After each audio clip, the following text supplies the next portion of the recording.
23 car races. That's all Kimi Räikkönen had under his belt before Sauber handed him a Formula One super license in 2001. Not 23 wins, 23 total races. The FIA nearly blocked it. Teams called it insane. This Finnish kid with no experience was about to race against the best drivers in the world. And then he showed up and scored points in his fourth race.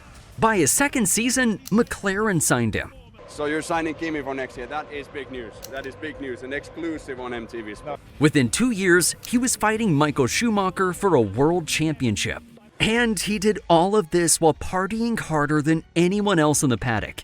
Yacht parties, gorilla suits, going full throttle through the smoke, sleeping in his car. This is how the guy who didn't give a damn became a legend. Why Formula One wasn't ready for Kimi Räikkönen. Let's get one thing straight. Kimi had no business being in Formula One in 2001. 23 total races in single-seaters. This kid from a working-class family whose dad built roads and mom worked in an office had gone from karting straight into F1 with basically zero experience. Except there was a problem with everyone's concerns. The kid was stupid fast. In his debut season at Sauber, McLaren was already circling. Ron Dennis saw something raw, something unteachable, that innate ability to feel a car at the absolute limit.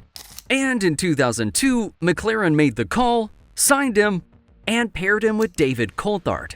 The legend of the Iceman began not with media training or sponsor appearances. It began with pure, undeniable speed. 2003, Malaysian Grand Prix, Kimi's first win. Started 7th, carved through the field like it was a Sunday drive. Crossed the line nearly 40 seconds ahead of everyone else. Not a tight battle, not a strategic masterclass, just raw, terrifying pace.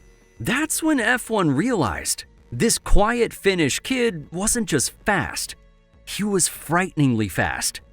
In the 2003 championship, Kimi finished 2 points behind Michael Schumacher. 2 points. Just because his McLaren had the reliability of a cheap toaster, engine failures, hydraulic issues. This car was a rocket when it worked, but only when it worked. 2005 was even worse. Kimi had the fastest car on the grid, no question. He was dominating races, pulling gaps, and making the reigning champions look ordinary. Then the car would explode. Nürburgring, suspension failure while leading. Imola, drive shaft broke. He should have won that championship by miles. Instead, Renault took it because their car actually finished races. And look, before we go further, if you're into F1 content that actually digs into the real stories instead of just surface-level highlights, hit the subscribe button, because I'm not here to waste your time. Alright, so here's where Kimi became, well, Kimi. While other drivers obsessed over data, media training, and brand image, Kimi was living a completely different life. Monaco 2006. Retires from the race. Normal drivers would sit with their engineers, analyze data, debrief. Kimi was spotted on a yacht in the harbor, still in his race overalls, just partying. There are stories of him drinking wine out of a candle holder like it's the most natural thing in the world. He passed out on his own yacht deck mid-Grand Prix weekend. Rode hotel baggage trolleys like a kid. Showed up to a party in a full gorilla suit. In the media interviews, legendary. Kimi, you missed the presentation by Pele. Yeah. Will you get over it? Yeah, I was having a shit. Zero filter, zero corporate polish, pure Kimi. Critics wondered if he was serious enough for F1, if the party lifestyle would derail his career. Then Sunday would arrive. He'd strap on the helmet, and suddenly the guy was a machine. Cold, calculated, ruthless. That's why the nickname stuck. Iceman. Because when it mattered, he was the coldest driver on the grid. 2007.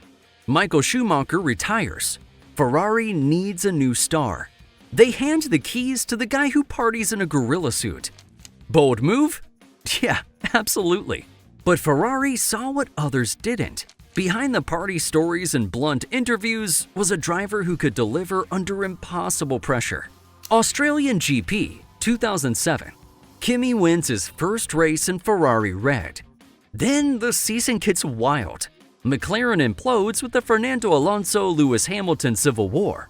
Both are title contenders, both are tearing the team apart. Meanwhile, Kimi just keeps winning. Quietly, efficiently. Brazil final race. Going into it, Hamilton and Alonso are ahead on points.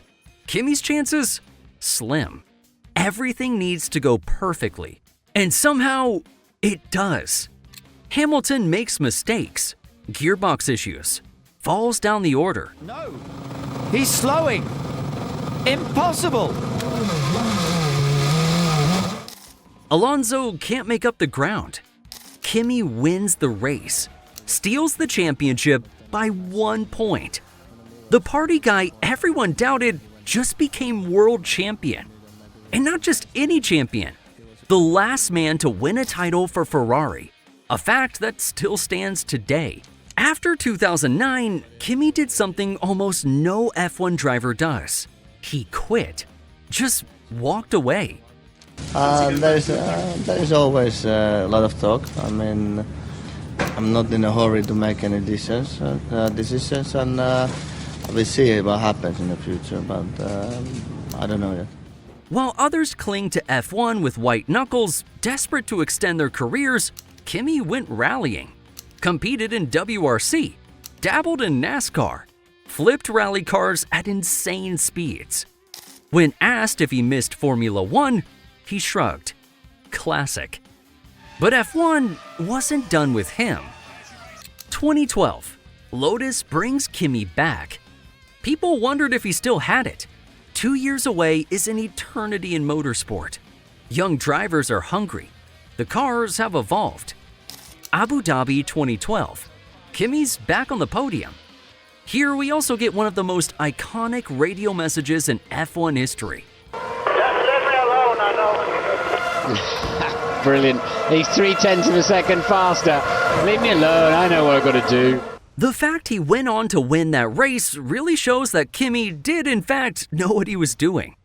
Then Ferrari signed him again in 2014. Full circle. He wasn't always in championship contending machinery, but Kimi kept delivering. Podiums, fastest laps, always hanging around the sharp end. 2018, United States Grand Prix. Kimi hadn't won a race in 113 attempts. 5 years. People wondered if he'd ever win again. Then he held off Max Verstappen and Lewis Hamilton at age 39, after nearly 2 decades in the sport. The roar from the crowd from the paddock was amazing. Because we know Kimi wasn't just winning for himself, he was reminding everyone why he became a legend in the first place. Kimi retired in 2021 with 349 race starts, 21 wins, 103 podiums, 1 world championship. But come on, stats don't capture what made him so special. It was the refusal to play the game, the absolute zero tolerance for corporate nonsense. Other drivers gave sponsor-friendly soundbites. Kimi gave one-word answers, if he bothered answering at all. Press conferences with Kimi were legendary. Awkward silences, deadpan responses, pure discomfort for everyone except him. Yet teammates loved him. No politics, no mind games, just racing. Sebastian Vettel called him the best teammate he ever had. Not because Kimi was easy, because he was honest. Off track, fun-loving rebel who did whatever he wanted. On track, laser-focused, brutal, and respected by every driver who went wheel to wheel with him. That duality is why Kimi became a legend. So why wasn't F1 ready for Kimi Räikkönen? Because the sport had a formula. Drivers were supposed to be polished, media-trained, sponsor-friendly. They were supposed to follow the script. Kimi tore up the script, literally. Showed up as himself.